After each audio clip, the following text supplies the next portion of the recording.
Sharing to live stream.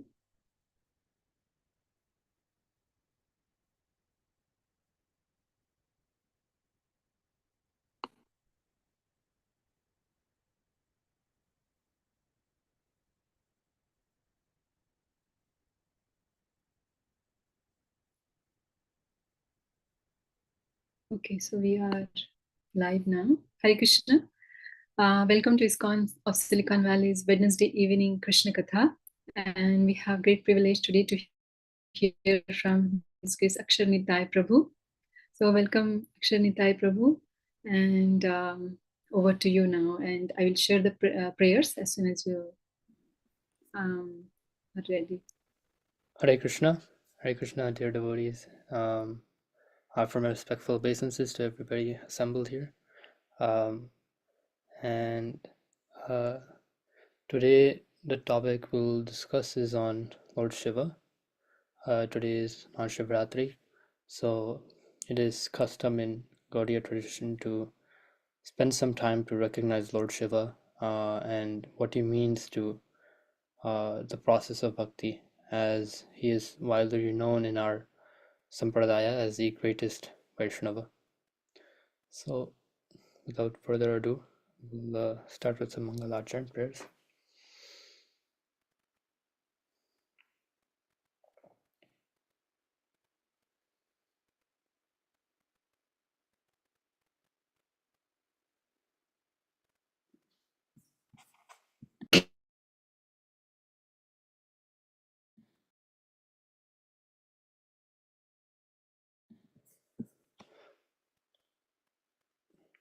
Om Ajnanatimirandhasya Jnananjanashalakaya Chakshurunmilitam Yena Tasmai Shri Gurave Namah.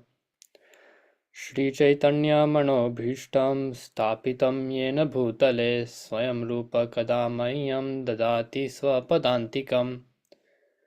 Vandeham Shri Guru Shri Utapadakammalam Shri Gurum Vaishnavamscha Shri Rupam Sagrajatam Sahagana Raghunatanvitam Tam Sajivam Sadvaitam Savadhutam Parijana Sahitam Krishna Chaitanya Devam Shri Radha Krishna Padan Sahagana Lalita Shri Vishakhanvitamscha. He Krishna Karuna Sindhu Dinabandhu Jagatpate Gopesha Gopika Kanta Radha Kanta Namostute. Tapta Kanchana Gaurangi Shri Radhe Vrindavaneshwari Vrishabhanu Sute Devi Pranamami Hari Priye. Vanchakalpatarubhyascha Kripa Sindhubhya eva cha Patitanam Pavanebhyo Vaishnavebhyo Namo Namah.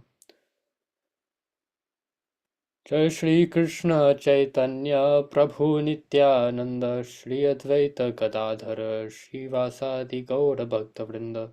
Hare Krishna Krishna Krishna Hare Hare Hare Rama Rama Rama Hare Hare. So, as I said, today we'll be talking about Lord Shiva, and I wanted to start with a composition by Lord Chaitanya Mahaprabhu. This is known as the Sri Shivashtakam, and it was recorded by Murari Gupta, and it was sung by Lord Shiva. Sung by Lord Chaitanya Mahaprabhu in glorification of Lord Shiva. And so, let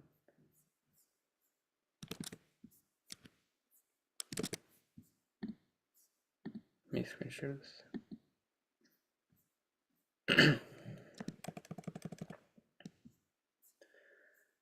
So this is in a standard Bhagavatam verse meter, so we can try and recite it together. Namo namaste Tridasheshwaraya Bhutadinathaya Mridaya Nityam Ganga Tarango Titabala Chandra Chudaya Gauri Nayotsavaya Sutapta Chami Karachandra Nila Padma Pravalumbuda Kanti Vastre सुनृत्यरङ्गेष्टवरप्रदाय कैवल्यनाथाय वृषध्वजाय Sudhanshu सूर्याग्निविलोचनेन तमोभिधेते जगतः शिवाय सहस्रशुभ्रांशु सहस्ररश्मि सहस्रसञ्चित्वरतेजसेस्तु नागेशरत्नोज्ज्वलविग्रहाय शार्दूलचर्मांशुकदिव्यतेजसे सहस्रपत्रोपरि संस्थिताय वाराङ्गदामुक्तभुजद्वयाय सूनुपुरारञ्जितपादपद्म शरत्सुधाभृत्य सुखप्रदाय विचित्ररत्नगरविभूषिताय प्रेमानमेवादय हरौ विदेहि श्रीराम गोविन्द मुकुन्द शौरे श्रीकृष्ण नारायण वासुदेव इत्यादि नामामृतपानमत्त भृङ्गाधिपायखिलदुःखहान्त्रे श्रीनारदाध्यै सततं सुगोप्य जिज्ञासितयाशु वरप्रदाय तेभ्यो हरेर्भक्तिसुखप्रदाय शिवाय सर्वगुरवे नमः श्रीगौरीनेत्रोत्सवमङ्गलाय तत्प्राणनाथाय रसप्रदाय सदा समुत्कण्ठगोविन्दलीलगानप्रवीणाय नमोऽस्तु तुभ्यम् एतच्छिवस्याष्टकमद्भुतं महाशृण्वन् हरिप्रेम लभेत शीघ्रम् ज्ञानाञ्च विज्ञानमपूर्ववैभवं यो भावपूर्णपरमं समादरम्. So this is a beautiful composition by Sri Chaitanya Mahaprabhu. He sung this on his way to Jagannath Puri, I think, when he was meeting Lingaraj, which is a temple in Bhubaneswar, and he is there eternally there. Lord Shiva is there eternally as kind of like the guardian for Jagannath Puri Dham. So since this is a pretty important composition, we'll also go through the translation and meditate upon the meaning as well. I perpetually offer obeisances unto you, the Lord of the 30 primal devas, who are the original father of created beings, whose character is gracious, upon whose head, which is crested by the sickle moon, the Ganga springs, and who are a festival for the eyes of Gauri, the fair goddess. I offer my obeisances to you, who resemble a moon of molten gold, who are dressed in garments colored like a group of budding blue lotuses or lustrous rain clouds, who bestow the most desirable boon to your devotees by your delightful dancing, who offer shelter to those who seek to become one with the transcendental effulgence of Godhead, and whose flag bears the image of the bull. I offer my obeisances to you, who dispel darkness with your 3 eyes, the moon, the sun, and fire, and thus cause auspiciousness for all the living entities of the universe, and whose potency easily defeats thousands of moons and suns. I offer my obeisances to you, whose form is brilliantly illuminated by the jewels of Anantadev, the king of snakes, who possess divine potencies and are clothed in a tiger skin, who stands in the midst of a 1,000-petaled lotus, and whose 2 arms are adorned by lustrous bangles. I offer my obeisances to you, who bestow happiness to your servitors, as you pour upon them the liquid nectar flowing from your reddish lotus feet, upon which charming ankle bells ring. Obeisances unto you, who are adorned by abundance of gems. Please endow me today with pure love for Sri Hari.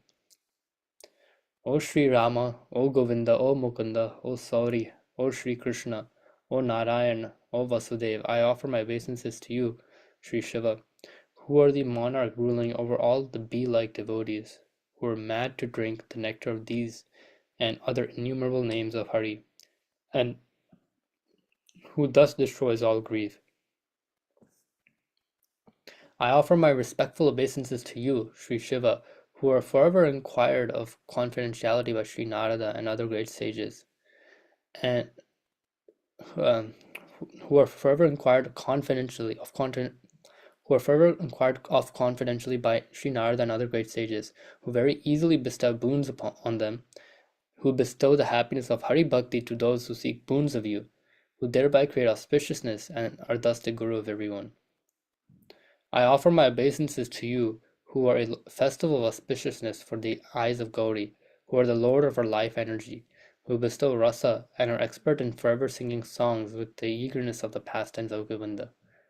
The great person who hears these great eight prayers glorifying Lord Shiva with loving feelings and with great attention can quickly gain the love of Lord Sri Hari, as well as transcendental knowledge, the application of the knowledge, and unparalleled, endless opulences. And as said, this song was originally sung by Lord Chaitanya Mahaprabhu, glorifying Lord Shiva. So there are couple there are a couple points that are very important just from this itself, and we'll bridge off into our actual talk. The first point I would like to highlight is that Lord Shiva's wife, who is Gauri here, I mentioned as Gauri, but another name of her is Parvati, and today is actually the day of their marriage. And so we'll probably read a little bit about the background of how they ended up getting married. And a couple more things. One was there's a constant theme where Chaitanya Mahaprabhu is inserting in these prayers a prayer to Lord Shiva to allow for the devotee or the person singing to gain love for Lord Hari. And Lord Shiva is known as Vaishnavanam Yathashambho. In Bhagavatam, he is denoted as the greatest among the Vaishnavas. And this is not very evident maybe in his different dealings as Lord Shiva just directly, but it'll be more clear throughout the class. And just as one note, Lord Shiva appears as Hanuman, and Hanuman is very widely known as the greatest devotee of Lord Vishnu in this form of Lord Ram. In fact, very often, if we were to say who is a great devotee, immediately people would raise their hands and say Lord Ram. So these are 2 points that you should keep in mind, and then we'll start the actual part. So the title for today is Understanding Lord Shiva's Position in our Krishna conscious practice. How do we understand who he is? How do we then therefore give respect to him, understanding who he is, and how do we place him in our object of worship? And so directly, let's first pose the question, who is Lord Shiva? So from our different scriptures, just even in Gaudiya scriptures and that we have read in ISKCON, the standard scriptures like Bhagavatam and Chaitanya Charitamrita, Lord Shiva is given in different pastimes with different names that might be familiar, like Ashutosh, Hara, Maheshwar. He's known as the greatest devotee, Vaishnavanam Mitashambhu. He is known as the husband of Maya Devi. This is very often mentioned. And Maya Devi's different forms of Shakti are more recognizable by people in general, like Durga Devi, Kali, Parvati, Sati, so on and so forth. And there are many, many different devotees of Lord Shiva who are traditionally just called Shaivites. And in their culture, they have a more broad understanding of who Lord Shiva is.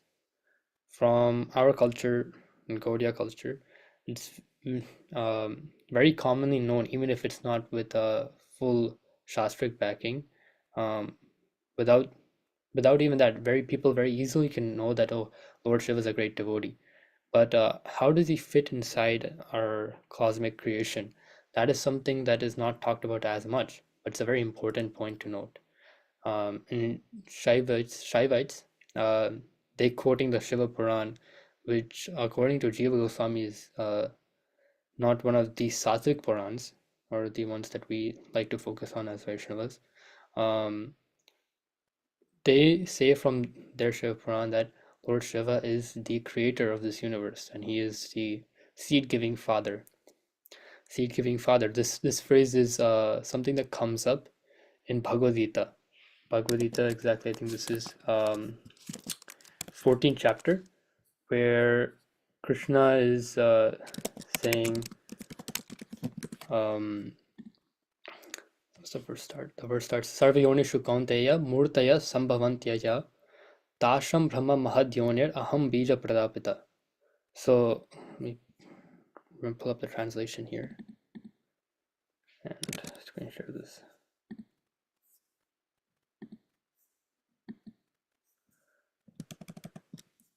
It should be understood that all species of life, O son of Kunti, are made possible by birth in this material nature, that I am the seed-giving father. And this is Bhagavad Gita, 14th chapter, 4th verse. So Srila Prabhupada explains that Krishna is the original father of all living entities. But how do we understand this and at least try to harmonize this with what the people, the Shaivites, are saying from a different Purana? Like, how do we, at least, even if it's not entirely there, how do we understand where what they are saying is coming from, and if it has any sense at all? I mean, if they're quoting a Purana, it should have some sort of relation, no matter the various interpolations that have come through time. If it's something that's that prevalent, then it should definitely be approachable even through Bhagavatam, which is the summary of all the Shastras. So I'll take a pause here for a minute and then jump to another point before coming back to this. So in Bhagavad Gita, there is this verse, and I'll quickly pull it up.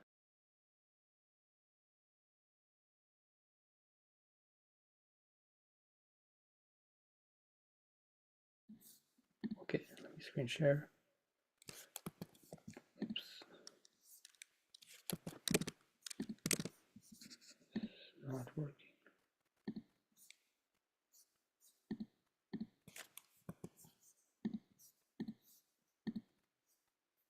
Ooh, I don't know if you can see my screen. Okay. So there's this verse that very often we quote when we try to talk about people who say in Bhakti Shushan we meet and they challenge us saying that, oh, you're only worshipping Krishna, why aren't you worshipping the other devatas like Lord Shiva, you're not worshipping Durga Devi, etc. And we point to this verse, at least this is what is very normally used. Kamaiste sarita jnana prapadya anya devata prapadyante anya devata tam tam niyamam asthaya prakritya swaya. And the word that's key is anya devata. So any other demigod, that somebody is surrendering to any other demigod, Krishna is saying that those whose intelligence has been stolen are the people that are surrendering to those demigods. And then they worship those people, those demigods, for some particular desires, as indicated by the word kamas. And what we generally offer to say to them is that there's no need to worship all these different demigods. And while we are indebted to them in some way or the other, because Vayudev gives us air, Indradev gives us rain, Suryadev is giving us sun, and these are all different activities we are indebted to according to Shastra. There's one simple way to satisfy all the different demigods, and that's by just worshipping Krishna, because Krishna is the ultimate Bhagavan. Etecham Shakala Plamsan, Krishnastu Bhagavan Swayam. He's Swayam Bhagavan, and everybody else who is also considered Bhagavan is his Amsha. So he's the original Bhagavan, and these different demigods, they're also Jivas. So in essence, their positions are actually controlled by their positions of power are actually given by Lord Krishna, and they're just the acting controller. We see this as an example in Bhagavatam 10th canto, in the story of the deluge of the Govardhan hill of Udalja Vrindavan, when Indra got angry upon not receiving offerings from the Vrajavasis, who Krishna told them to, uh, instead of offering to Indradev, offer to Govardhan all the different offerings they prepared for him. And generally, the Vrajavasis, they prepare these offerings for annual rain so that they could grow their crops nicely and without worry, because they'd be protected by Indradev. He would give appropriate rain, and since they were all Vaishyas, they were in the business of farming and taking care of cows and agriculture. This was very important to them. But because they listened to Krishna and offered all their foodstuffs and all those different offerings to Govardhan Hill, Indradev got mad, and it ended up not ending up so well for his anger and Indra's ego. And this was all kind of a leela, but at the end of it, Indradev went and offered his obeisances to Lord Krishna and just said that, I'm just here as a post, you're the real controller of everything. And so what this says towards Lord Shiva is what this verse means, Kama States Jnana, towards Lord Shiva, is little different. It's a little nuanced. It's not as simple as, okay, we don't have to worship him, and we just move on and only worship Krishna. For us, our understanding is we worship Krishna only, but Lord Vishnu, Lord Shiva, he is the greatest of the Vaishnavas, and his actual nature will go into a little bit more depth and then bring out and decide on what his actual nature is. But that nature is to be fully respected. So let me stop screen share here and go back here. So in this process of understanding how to take these different points, we'll take shelter of the previous acharyas who have spent their time, their effort, their realizations, and scholarly might writing down different treatises on making different treatises on understanding the Shastra, and a lot of it has become very easy to approach because of their work. So the different acharyas will be they will try to be able to get some information from on this is our Srila Rupa Goswami Prabhupada, Vishwanath Chakravarti Thakur, Bhaktisiddhanta Saraswati Thakur, and our ISKCON's founder Acharya A.C. Bhaktivedanta Swami Srila Prabhupada. And the books we'll try to refer to are Laghu Bhagavatamrita, which Rupa Goswami has written, talking in detail about all the different amshas and avatars that have been described in brief in Bhagavatam.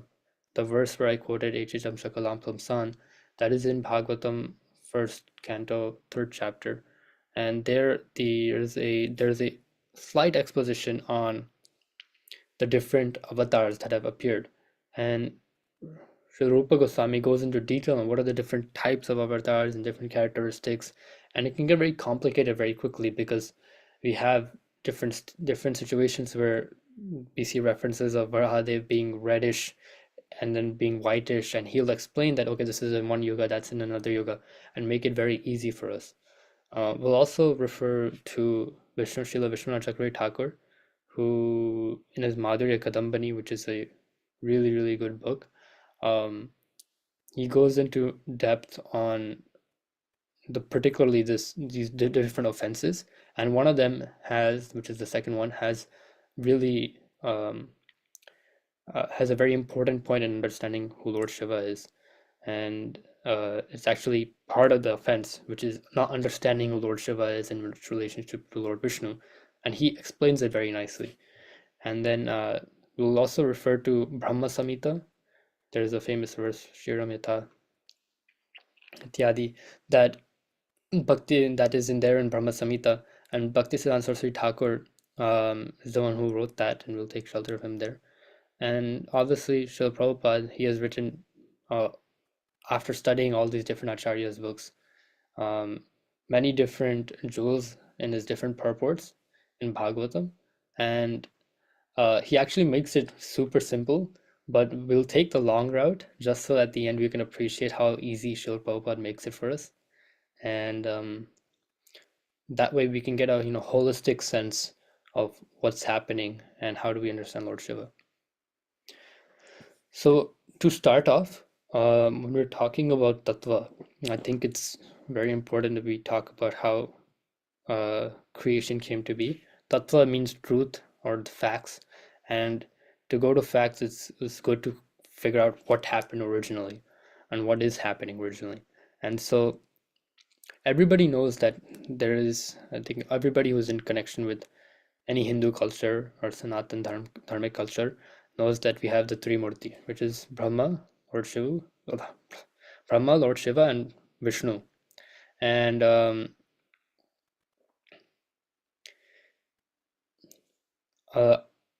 all those three are known as the original gods.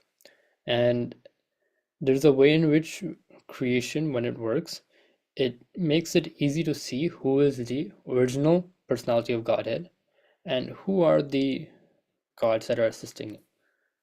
So in Bhagavatam, also specifically in 12th canto, there is a description of the material world dissolving and at the time of Pralay.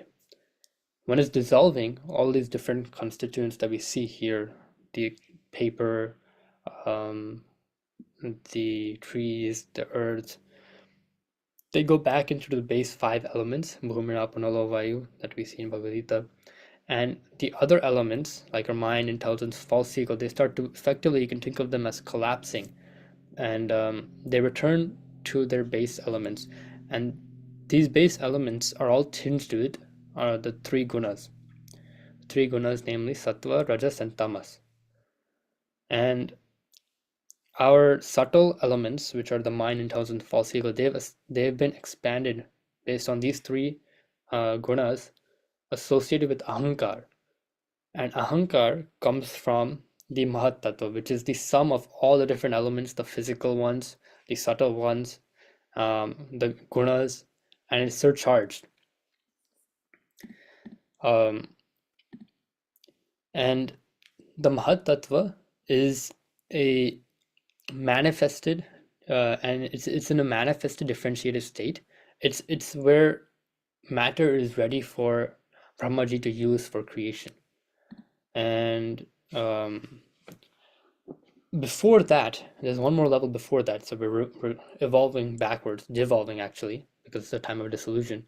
There's Prakriti, which is matter when it's manifested and indifferentiated, so it's not properly categorized. So the gunas here are just kind of mixed together, and although the gunas do eventually mix together even in our manifest world today, so we see that sometimes we'll see people who are generally sattva, but they'll have some rajas or some tamas with them. So gunas have a nature to mix.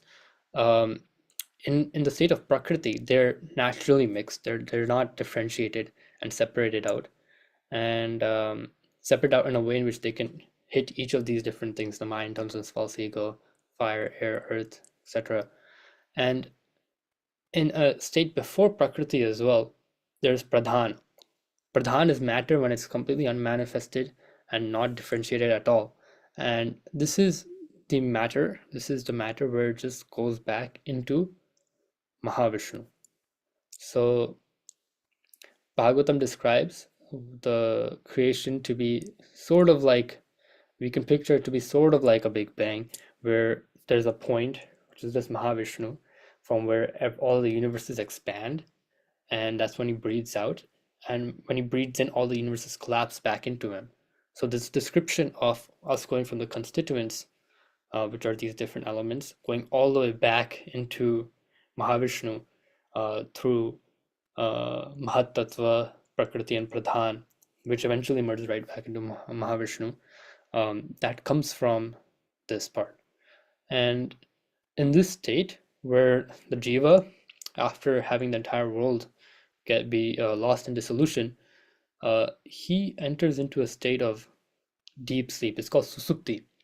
And in the state of susupti, the acharyas describe that it's almost like the pleasure of Brahmajyoti. There's a sort of relief type of sense that comes from just being in that state of susuti. And when this whole process of the material world devolving and then it evolves back in, the jiva enters back into his consciousness, and he gets his consciousness back. He can go and perceive matter again. He ends up with the same sort of flow point towards material nature and away from Krishna, just as he was doing before. So now that all the material constituents have gone back into Mahavishnu, how do they come back out when he breathes out? How does creation happen? And so the exact process reverses, but now we have to bring in the direct players, the people, the personalities who make this happen. So let me pull up a description of how this works and we can read through it.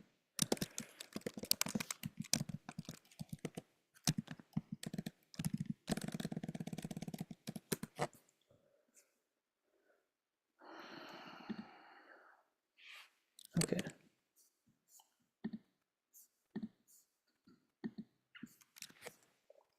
This is Srimad Bhagavatam, Canto 12, Chapter 4. And here, so we have to cut to the point here.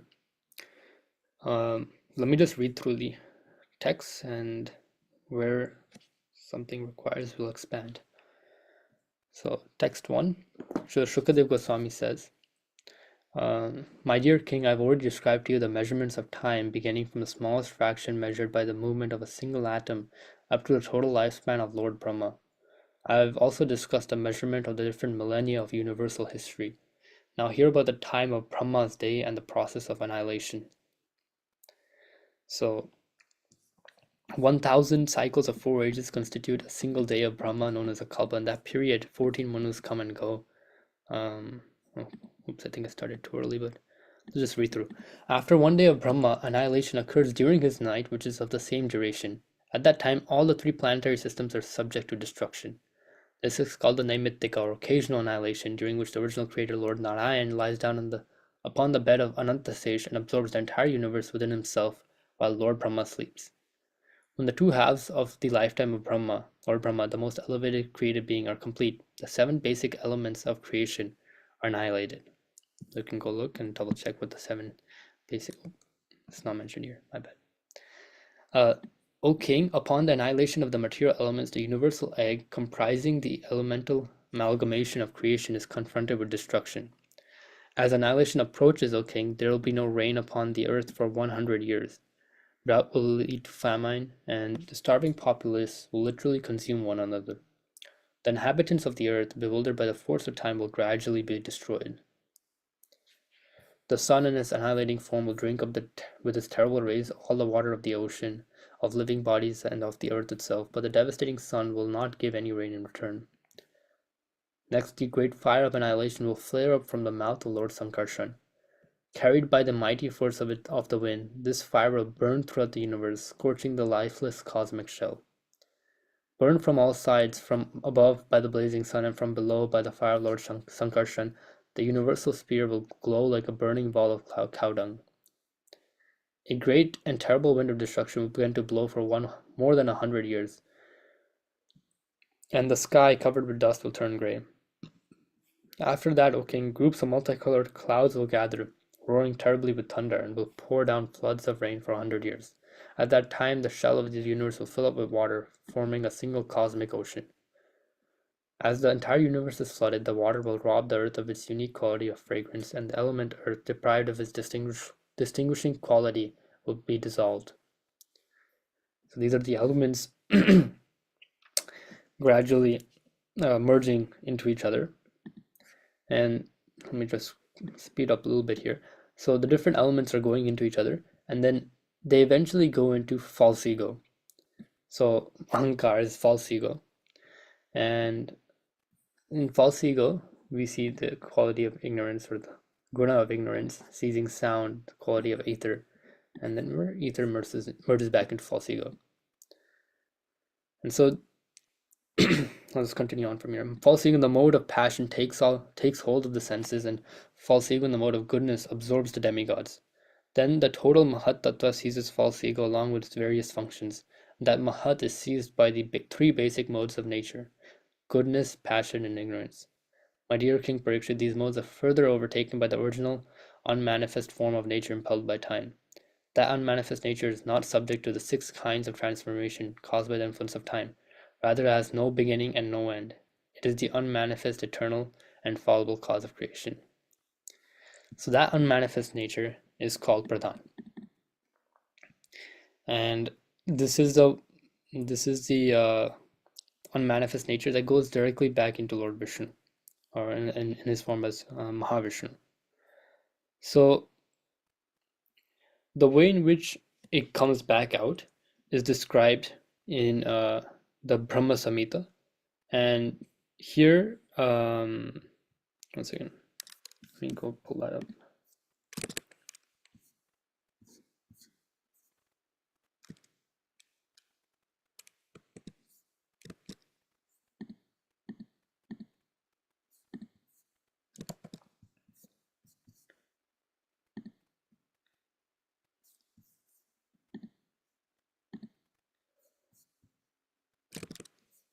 Okay.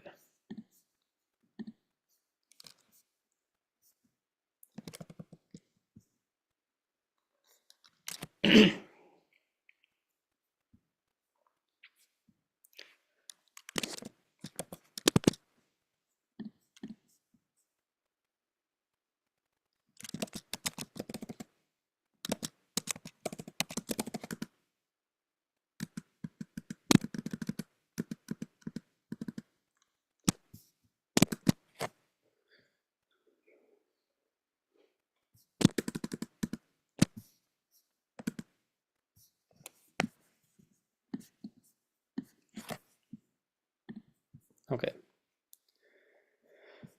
So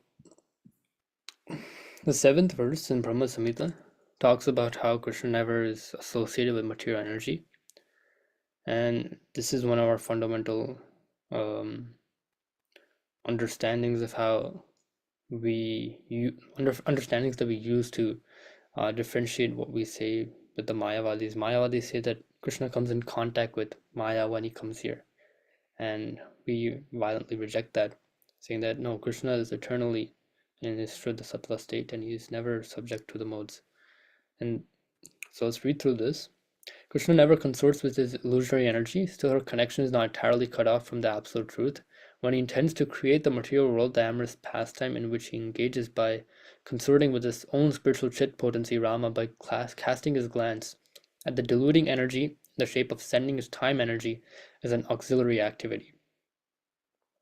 There's descriptions in Bhagavatam where it's described that Mahavishnu by his very glance impregnates the material nature, and by that process the material nature's creation is kick-started, and all the jivas effectively come back from Pradhan, and then they join back into the Mahatattva, and from there their bodies and everything is created through Ahankar and so on and so forth. The exact process is there, but from that description it makes it look like Lord Vishnu is coming in contact directly with material energy because he's casting his glance on her, and that's how she gets impregnated. But Brahma Samhita gives a little bit more detail and shows that actually there's something else happening, and that we can see in this verse. Next verse right here. So the secondary process of association with Maya is described. So it's not a direct association with Maya that Krishna is having. Rama Devi, the spiritual chit potency, beloved consort of Supreme Lord, is the regulatrix of all entities. The divine plenary portion of Krishna creates the mundane world. At creation, there appears a divine halo of the nature of his own subjective portion, Swamsha, Swamsha, basically. So, my own part. This halo is divine Shambhu, the masculine symbol or manifested emblem of the Supreme Lord. This halo is the dim twilight reflection of the supreme eternal effulgence.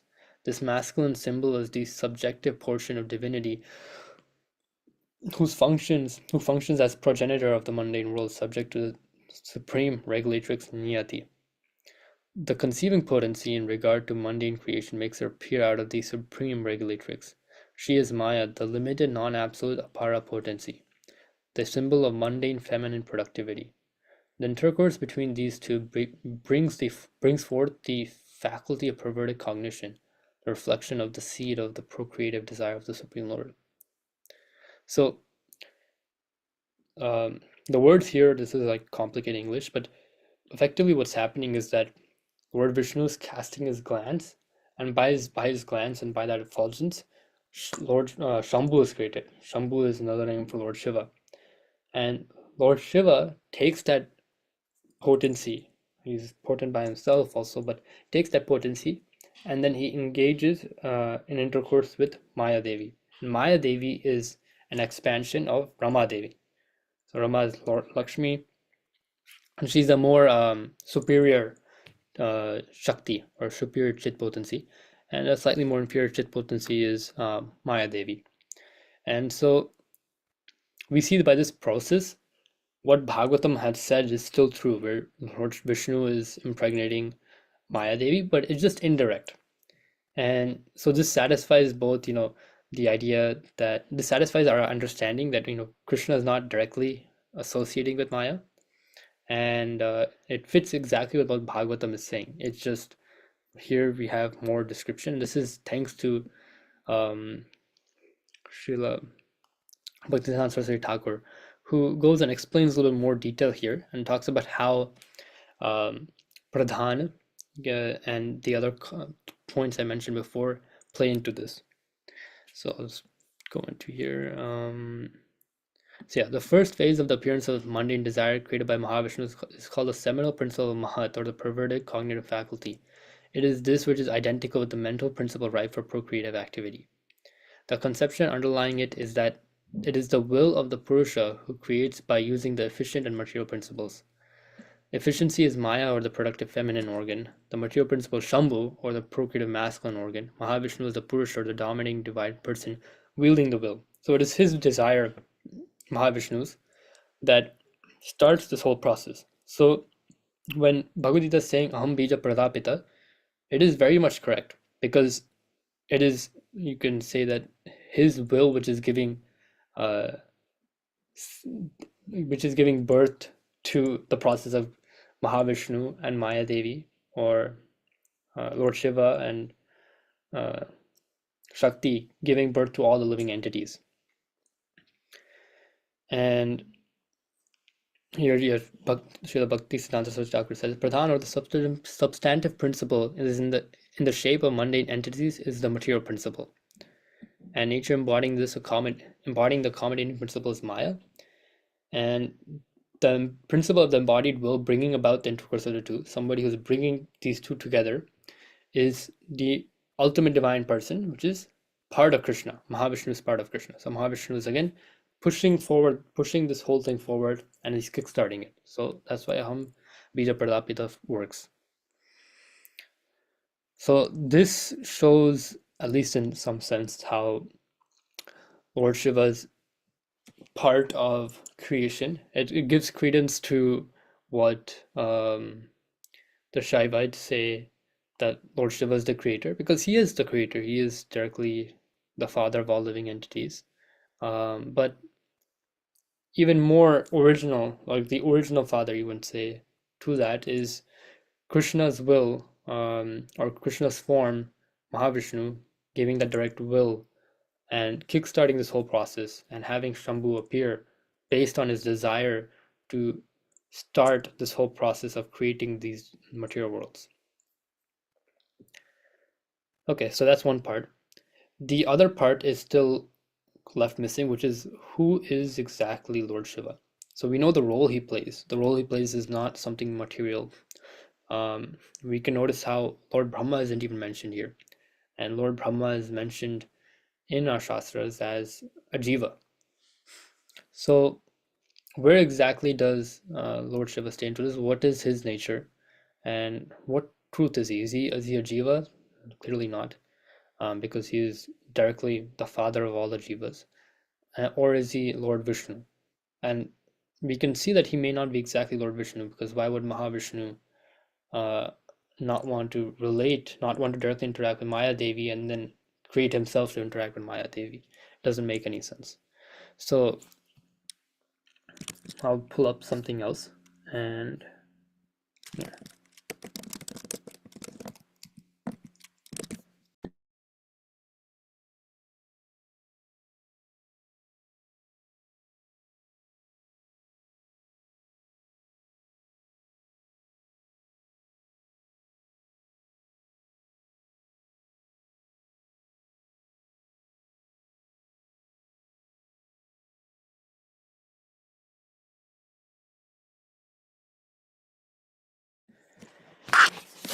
There is a way in which I can reach what I want faster. So in the Brihad Bhagavatamrita, I'll be quoting a section from here. This is actually by Sanatana Goswami, and we've been given a great gift by Gopiparna Dhanaprabhu, who translated it in English. The first part, third chapter, this is where Narad Muni is arriving in Shivalok. So, who knows where Shivalok is right now, but we haven't mentioned it. But we'll move ahead to what is being said in the purport, which is directly relevant. So, in one of the 10 offenses, the second offense is as follows: Shivasya Shri Vishnu Yaha Gunanamadi Namadi Sakalam Dhiya Bhinnam Pashyet Sakalu Hari Nama Hitakara. So I read here.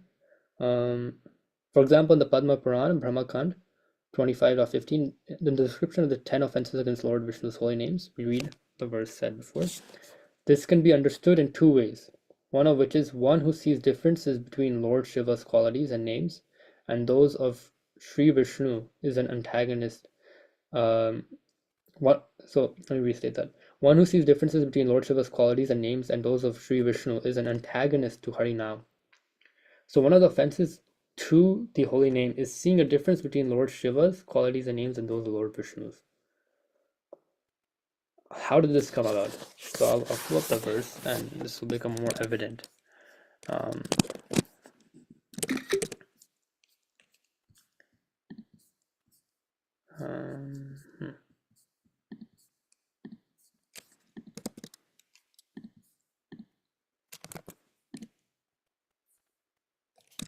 Okay.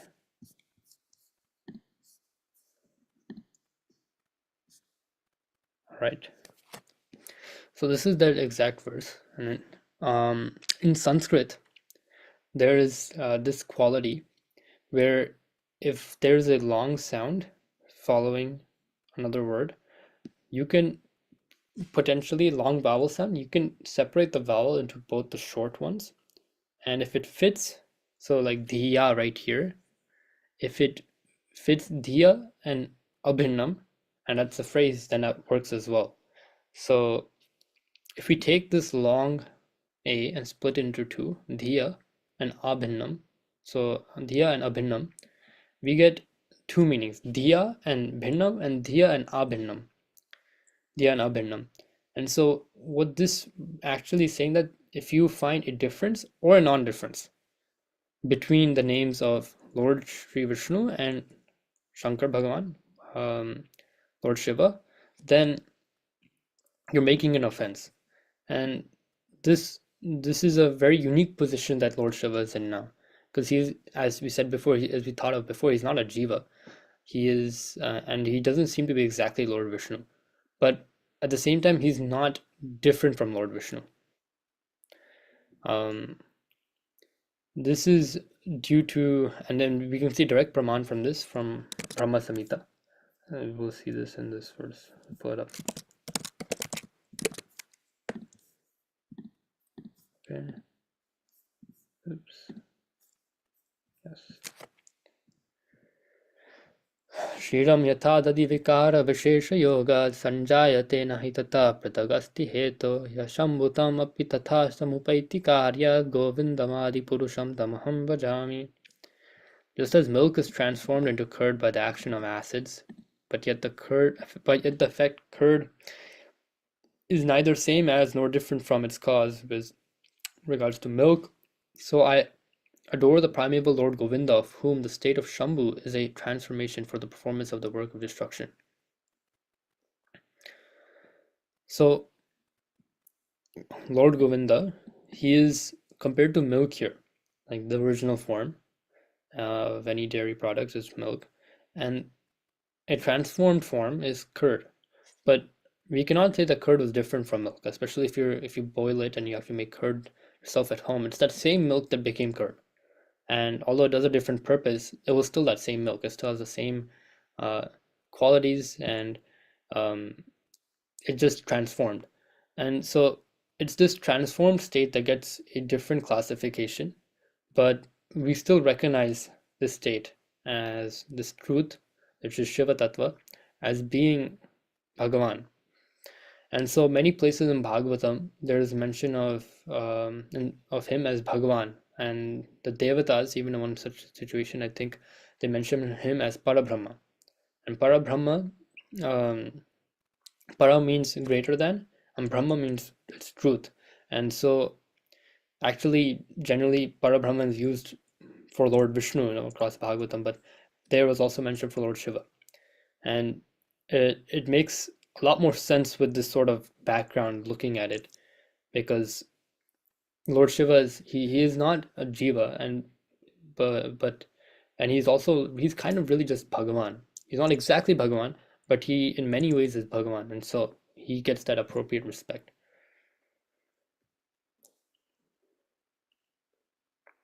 So here we'll read the purport for this. The real nature of Shambhu, the presiding deity of Maheshtam, is described. Shambhu is not a second godhead other than Krishna. Those who entertain such discriminating sentiment commit a great offense against the Supreme Lord. The supremacy of Shambhu is subservient to that of Govinda, hence they are not really different from each other. The non-distinction is established by the fact that just as milk treated with acid turns into curd, so Godhead becomes subservient when he himself attains a distinct personality by the addition of a particular element of adulteration. This personality has no independent initiative.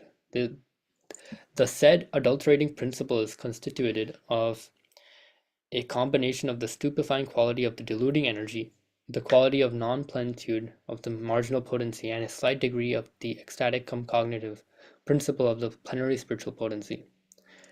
This specifically adulterated reflection of the principle of the subjective portion of the divinity is Sadashiva, in the form of the effulgent masculine symbol god Shambhu, from whom Rudradev is manifested.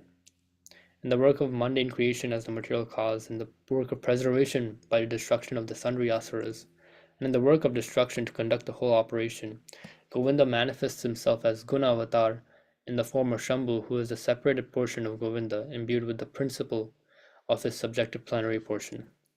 The personality of the destructive principle in the form of time has been identified with that of Shambhu by scriptural evidences that have been adduced in the commentary. The purport of the Bhagavata shlokas, Vaishnavanam Yatha Shambhu, etc., is that Shambhu, in will of the Lord, in will of Govinda, works in union with his consort Durga Devi by his own time energy. He teaches pious duties dharma as stepping stones for the attainment of spiritual service in the various Tantra Shastras, suitable for jivas in different grades of the conditional existence. In obedience to the will of Govinda, Shambhu maintains and fosters the religion of pure devotion by preaching the cult of illusionism, Mayavad, and the speculative Agama Shastras. The 50 attributes of individual souls are manifest in a far vaster measure in Shambhu, and 5 additional attributes not attainable by jivas are also partly found in him. So Shambhu cannot be called a jiva. He's the lord of jiva, but yet partakes of the nature of a separated portion of Govinda. This makes it very clear. One thing I would like to mention here, I think maybe one or two things, going backwards, the Tantra Shastras, all the Tantras, they've been given by Lord Shiva, as we see here, and some more famous ones, just want to mention this, like Radha Kripa Kataksh, some famous stutis or stotras, like Radha Kripa Kataksh, come from some of these Tantras. Um, Most of our practices as well, like our Pancharatric practices, they come from the Agamas. A lot of Vedic practices we are not qualified to do in this age, and so we've been specifically given these Tantra Shastras and these Agama Shastras for us to be able to do, and they're condensed versions of what the elaborate Vedas have, so that we can actually be able to do something spiritually beneficial. One thing I also wanted to mention was, let me go back. Was there something? Okay, no. So we saw here that really there's no distinction that we can make between Lord Vishnu and Lord Shiva, but yet there is still some difference, and that difference is in the role they play. Further illuminating this, we have Vishwanath Chakravarti Thakur, who when he who in his Madhurya Kadambani talks about the second offense to the holy name, which is Shivasya Shri Vishnu Yaguna Namadi Sakalam Dhiya Bhinnam Sakalu Hari Namatakara. And there he mentions something pretty interesting, which is that essentially there are two types of entities, Jiva and Ishvara, but there also, we should understand, are two types of Ishvara, or two types of Bhagavan. One is untouched by Maya, and other who's in contact with Maya for the Lord's pastimes.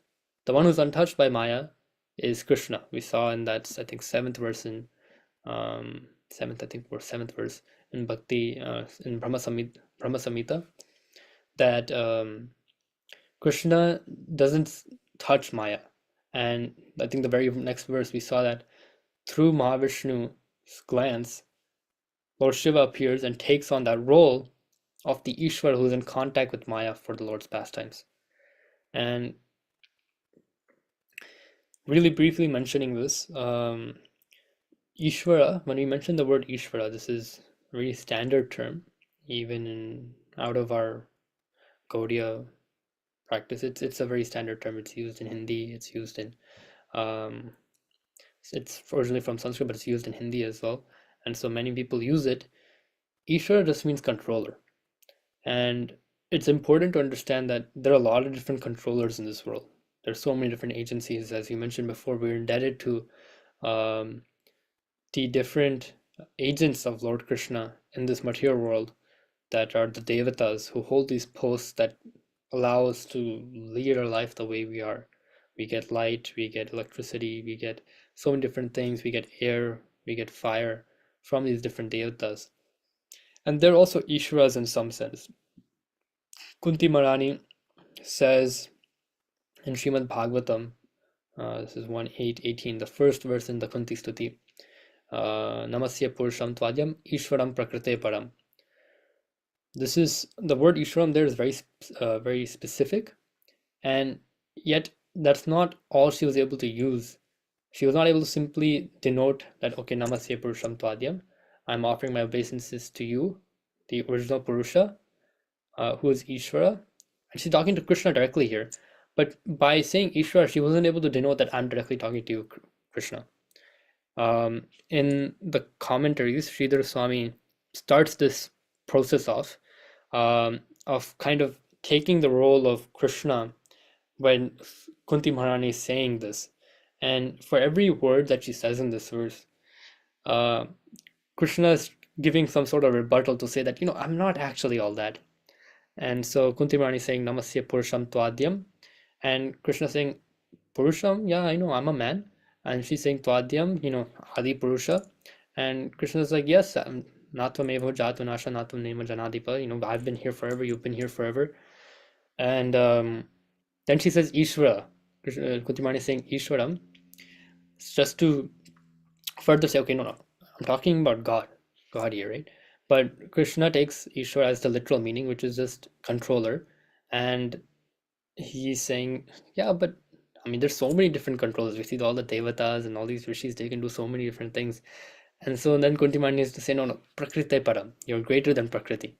And then Krishna has to say something, am I Paramatma and all that? But at that point, he has to give up. He cannot hide the fact that he's Bhagavan. But the point I'm trying to mention is that the word Ishvara is very significant. And when Vishwanath Chakravarti Thakur is using it here to two types of entities, Jiva and Ishvara, the Ishvara that's mentioned here is that of a supreme controller type. The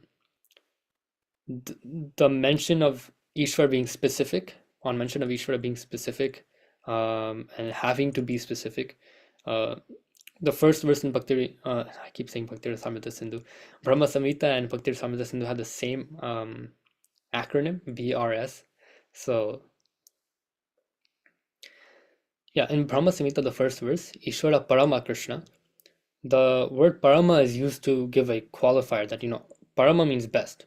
So out of all the controls, Krishna is the best. He's topmost. That is Krishna. And that's something very important to note. So when we were mentioning Lord Shiva as Ishvara, he is an ultimate controller type. But he is slightly junior. We not exactly different, but he is considered slightly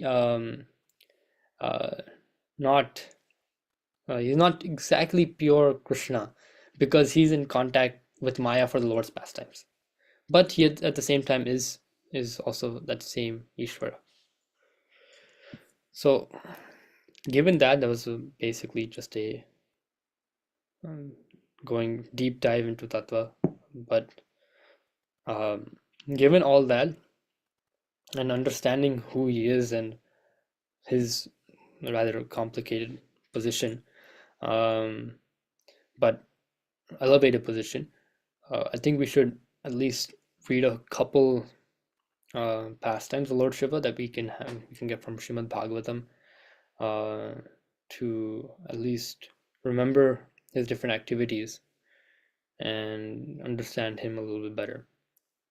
So I think the first one we'll do is probably the one that's most interesting. 10th canto, there is a pastime of Lord Shiva and Vrikasura. Vrikasura is that demon who decided that he has another name, Bhasmasur. He decided that he was going to pray to Lord Shiva and get some nice boon from him.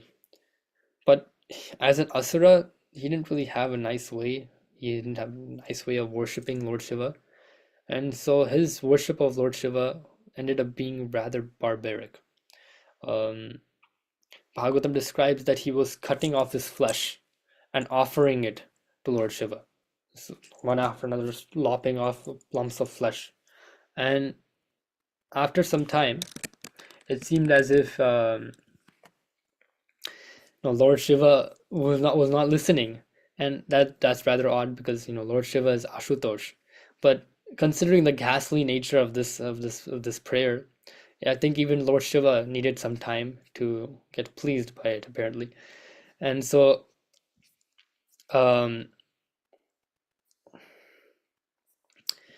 Lord Shiva eventually he ended up having to come. Why did he have to come? He had to come because Vrikasur or Bhasmasur, both different names, same different names but mean the same person.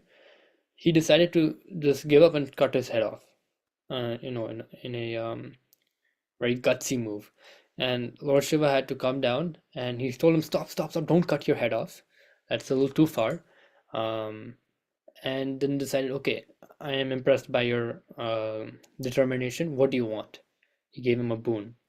And Vrikasura decided that, I want as any Asura would decide, I want the power to be able to, with my hand, if I put the palm on somebody's head, turn that person to ash.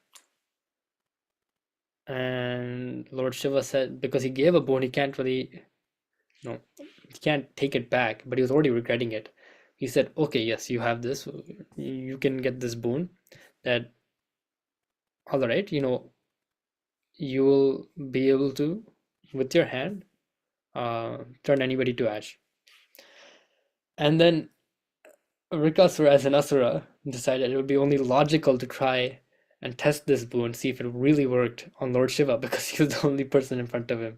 And so Lord Shiva, because the power of his boon was such that, it is invested with his own potency, he decided, okay, this is too much. I'm out of here. And he ran away. And so Lord Shiva is running, and this demon is running after him, trying to double check, does this actually work, And Lord Shiva is running all places across all different planetary systems, all different corners of the universe. And none of the demigods, although he went to every single demigod and every great personality, every one of these Ishwara's territories, um, nobody said anything, nobody offered him help because they themselves were like, I don't know how to, what are we supposed to do here? This is this demon is invested with your own power, and you're Lord Shiva. You are like Bhagavan. So Lord Shiva then finally reached at the realm of Vaikuntha. So in this world, there's a place that is like Vaikuntha and Shwetadip. Uh, and there, Lord Vishnu is present. He is there, lying down on the ocean, and he is there with all his devotees within this world itself. And so Lord Shiva is running to Lord Vishnu and saying that, Lord Vishnu, please, help me from this. And Lord Krishna, and Lord Vishnu, in his form as Lord Vishnu, he's always ready to relieve his devotees' problems. So he already knew from far that Lord Shiva was in danger. And then what he did was he assumed the form of a brahmachari student. And while Shiva was far away running, he was far ahead of Vrikasura, and Vrikasura was chasing him, he caught on to Vrikasura and told him, he greeted him and said that, you seem tired. Just take some break and sit down. After all, this is, one's body in this material world has its needs. And um, he inquired from him, what is he trying to do? Because he seemed so purposeful, playing this part as a brahmachari. So uh, Vrikasur, Basmasur, he sat down. He was like, okay, man, I've been chasing after him for so long. So he was tired. He was huffing and puffing. And he told Lord Narayan in the form of brahmachari what he was doing. So he told him that, I was just trying to double check if Lord Shiva is saying, is it really true? He's pleased so easily, apparently, but maybe he's scamming me. And uh, Lord Narayan, he played into this and into this doubt that Vrikasur had. He said that, we can't actually believe what Lord Shiva says. Lord Shiva is he is the Lord of the Pretas and the different, you know, ghostly like figures, and they were cursed to become hobgoblins and some, very disgusting creatures. And the lord of that type of creature cannot be somebody we can trust. If you have and so Lord Narayan is saying that in the form of a brahmachari, that if you have any faith in him, then why don't you just check for yourself? Does it work? I mean, after all, if there's nobody around, there's always yourself. And if it doesn't prove true in any way, you should just go attack him and kill him so he doesn't cheat anybody ever again. And obviously, Lord Vishnu, with his very polished words, uh, tricked Vrikasur, who might have not been that intelligent in the first place. After all, he was worshipping somebody who's most easily pleased by cutting off his flesh. And Vrikasur decided to put his hand on his head, and that was the end of Vrikasur. So stories like this show uh, Lord Vishnu's affection for Lord Shiva.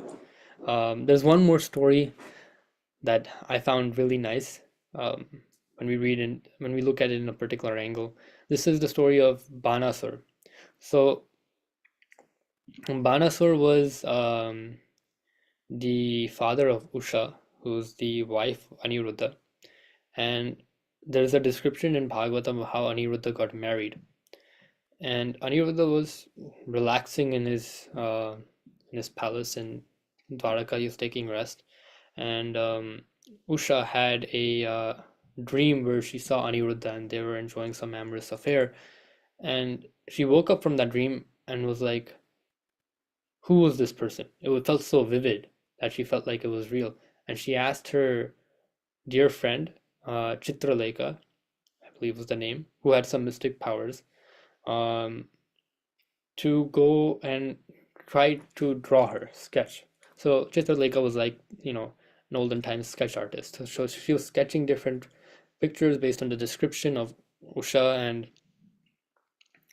um, she eventually made the name of face of Krishna, and then Usha was like, yes, but not exactly. Then she drew the face of Pradyumna, and Usha was like, that's much closer, but he seems too old. And then she drew the face of Aniruddha, and Usha was like, okay, that's the person. And so Chitralekha used her mystic powers and went all the way to Dwaraka, and then carried the bed on her hand and went all the way back to her Banasara estate in his area, and then their palace. And Usha then had Aniruddha in her own chambers, and she was able to really quickly grow on Aniruddha, and they were besotted with each other. Bhanusara found out that there was a boy in Usha's, because he assumed she was, you know, pure and not involved. He found out there was a boy in her room, and he came rushing in, and he captured Aniruddha. And the Yadus in Dwaraka heard about this, and they went to war with Bhanusara.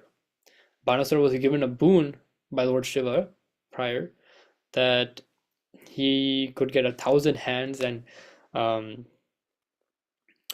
uh, Lord Shiva would personally protect him, protect his kingdom. And so when Lord Krishna and the Yadus came to fight with Banasur, the Lord Shiva had to come with his own army, and Lord Krishna and Lord Shiva fought. Um, so the fight was very, very intense. There's two weapons that Bhagavatam talks about being such that they were the types to by themselves destroy the entire universe almost instantly. Lord Shiva, after fighting and being in a stalemate with Lord Krishna, who was the best fighter, Lord Shiva, being the only other person who could possibly fight with Lord Krishna, um, he shot what is known as the Shiva Jwara, which was an incredibly burning form of himself. It was as if like Rudra himself had come down, and it was like threatening to destroy the entire universe. And Lord Krishna, enjoying this battle that he's having with Lord Shiva, recognized this, that, oh, okay, well, if something is to happen without any adverse effects, I must um, invoke what is known as the Narayan Jwara, which was an oppositely extremely cold weapon, an extremely cold form, and it was able to defeat the Shiva Jwara. And then Lord Shiva eventually gave up, and Lord Krishna ended up fighting with Banasur, and he cut down almost all his hands, um, and all of his 1,000 hands. And then Lord Shiva said, prayed to him, saying that he had in past he's been my devotee, so please don't kill him. And because of that, Lord Krishna gave Banasur a boon, that he would have 4 hands and he would not be in danger. Previously, Lord Krishna had to play like a angry grandfather. He was very mad that his son had been kidnapped and was bound, and so he was ready to kill Banasur. But immediately upon Lord Shiva asking, he not only did not kill Banasur, he gave him 4 arms, at least 4 arms, and made him live very comfortably. So even though Banasura was a demon, he wasn't. He was, I think, in Krishna book in the first parts, he's described as being one of Kamsa's allies. Krishna, because of Lord Shiva, he gave him protection. Lord Shiva, in so many ways, is one of the most important people in our Gaudiya Vaishnava tradition. In all the dhams, if we go, we'll see a murti or a linga of Lord Shiva there as a guardian. In Vrindavan, there's a story of Lord Shiva wanting to take part in the Rasa Leela. So he asked Purnamasi, who was head in charge of all the affairs that happened there, if he can try joining. And so because of Purnamasi's mercy, he was able to take the form as a gopi, but he stayed hidden, being not very. It was difficult, and the gopis sensed something was off, so they found Lord Shiva, and they're like, who is this gopi here? And then they started like playing and messing around and slapping the cheeks of Lord Shiva lightly. And Lord Shiva was just he was just frozen there in his form. And Purnamasi came and told the gopis to stop, saying that she is directly been the object of my mercy. Don't hurt her. And then the gopis accepted her in. And uh, Krishna, I think, later asked Lord Shiva. Lord Shiva later took up this role of being Gopeshwar Mahadev, and without his mercy, nobody can really enter Vrindavan, or specifically the Rasa Leela. So, like that as well. Before I mentioned that he Chaitanya Mahaprabhu, he on his way to Jagannath Puri, when he went to Lingaraj, he first prayed to Lord Shiva. And as such, since Lord Shiva is the greatest Vaishnava in this world, it makes sense on this day to at least remember a few things about him, about who he is, and therefore gain at least his favor a little bit, because he is very easily pleased. The word Ashutosh is one of his names. Ashu means quick, and Tosh comes from Tushya. Um, Tosh means being satisfied. So he's very quickly satisfied. So if we able to do something for him on this day, even if it's just remembering him or reading one of the stories about him in Bhagavatam or something of that nature, it can go a long way. So I think with that, we've covered our main goal, which is understanding Lord Shiva's position, um, who he is, at least in truth, in Tattva, and also understanding that he is one of Lord Krishna's dearest devotees. So, spending some time on recognizing that he is such is only beneficial for us, and doing it properly is actually following what Lord Chaitanya Mahaprabhu did, who's obviously the person who started this Gaudiya Vaishnava tradition. So, with that being said, I have nothing much more to say on this. If anybody has any questions, they can please go ahead. Hare I'll Krishna. try my best attempt to answer them. Thank you so much, Akshara Nitai Prabhu, for a wonderful katha on Lord Shiva. There is one question I can see in the chat. And Ashish Kar Prabhu is asking the sources of the stories. Which stories are these? Some of them I mentioned directly that. Okay, so the one about Vrikasur and Bhasmasur was the first one I mentioned, about Lord Shiva. That one's in Bhagavatam. I think it's the 88th chapter of the 10th canto. The Banasur one is, I think, a little bit earlier, maybe around 60th chapter. I'm not 100% sure. I don't remember the exact number. And the other stories about Gopeshwar Mahadev, I think they're just more, I think, colloquially, I've heard them in different circles and different lectures. I don't have exact source at hand right now, but if I do get one, I'll try to let you know. But yes, I don't know which story you were asking, so hopefully that covered it. Thank you, Prabhuji. Is there any more questions or comments by the assembled devotees? Hare Krishna Prabhu. It was a good session. I really like the way you told the stories. The reason I was asking for the sources was I just wanted to go through them again, so I can also share that with some people. Yes, yes. Yeah. Those are the two sources that for those two stories, Bhagavatam was the source. As I said, the Gopeshwar Mahadev source. I don't exactly remember, but I can come back to you. Yeah, even I've heard that story, but yeah, again, I also not sure about the source. I visited a temple, but I'm not sure about the source. Thank you, Prabhuji. Thank you, bro. Yes, most of the dhams, they have a Kshatrapal deity. They call it Kshatrapal, who is protecting the guardian. And yeah, so even in Pandharpur, there is the Lord Shiva. Lot of the dhams have.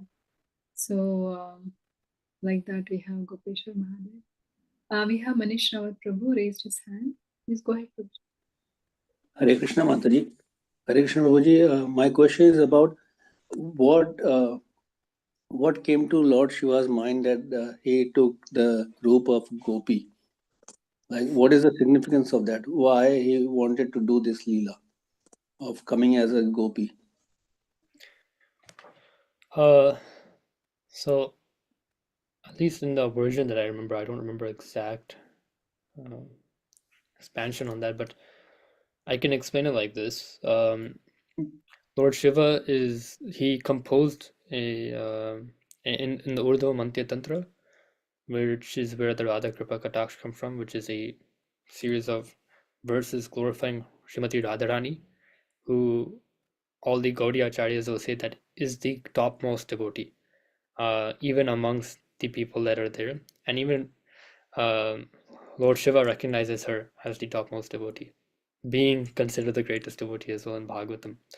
And he the Madhurya Ras, or the Ras that is experienced by the gopis, is the highest type. So being the fact that he is a connoisseur of bhakti, he's a connoisseur of Srimad Bhagavatam, Lord Shiva was interested, but by his nature of being a devotee, he was interested in just the experience that the gopis are having. I can't tell you exactly what setting he came and why he decided to become a gopi. I don't remember that part of the story very well, but this is at least the understanding by which he decided to take that. Okay, thank you, Prabhuji, for explaining this.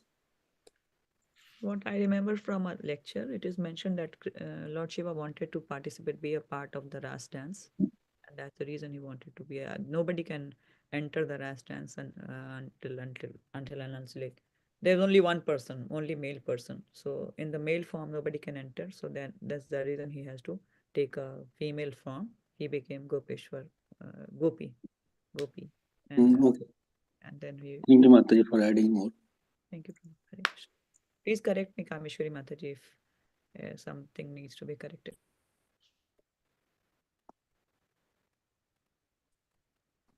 Thank you, Mataji, for adding that. Yes, that's what even I have. I know only that by hearing from the acharyas. That was Lord Shiva's desire to participate in the Leela, and that's why he had that desire to become a gopi and then become part of the. Okay. Thank you, Mataji. So, are there any more questions online, or if anybody?